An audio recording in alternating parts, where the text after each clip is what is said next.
Ano ba yung sasabihin mo? Narinig yung usapan ni Lady Mara at ng Japanese private investigator. Niro yung name. Bago pala mamatay si Enrico, pinapahanap nila yung anak niya. And what was he expecting to find? I'm sure alam na niya by now.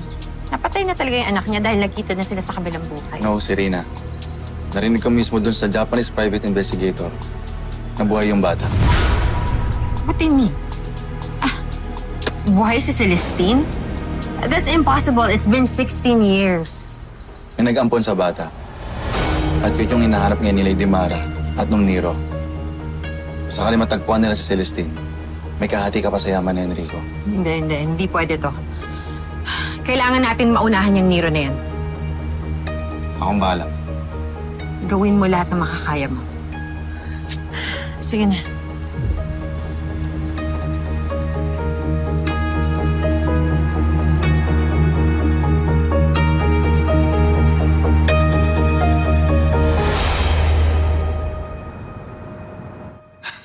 I can't believe this. Not only did Miguel run away, nag-enroll pa siya sa Brighton Bay. At ngayon, nagdala pa siya ng mga staff natin dito doon sa resort ng babae. All for what?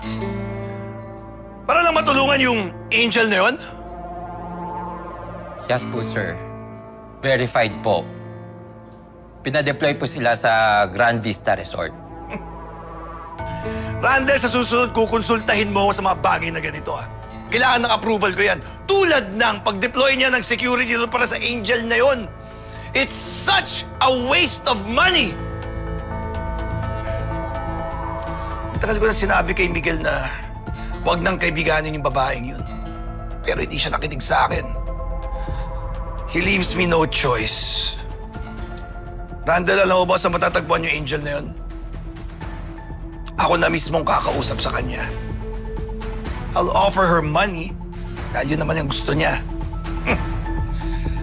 Tigilan lang niya yung pag-distract sa anak ko.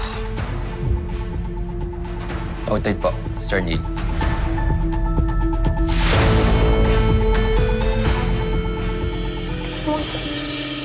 Anong po si San Enrico? Habang nag-uusap tayo ngayon, yung katawan niya doon sa morgue, naka-freeze, hinihintay na nga lang namin yung mga kamag-anak niya para masimulan na namin yung wake, Hindi ko alam kung sino yung pinapalamig niyo sa morgue, pero totoo ang sinasabi ko tungkol kay Enrico.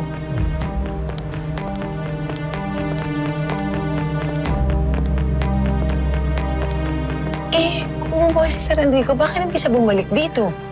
Kasi nga, nagka-amnesia siya. Ano? Amnesia? Kanina sabi mo buhay, ngayon naman may amnesia. Ano ba talaga? Alam ko nakakaloka, pero please, maniwala ka muna sa akin. Baka dumating na si Serena.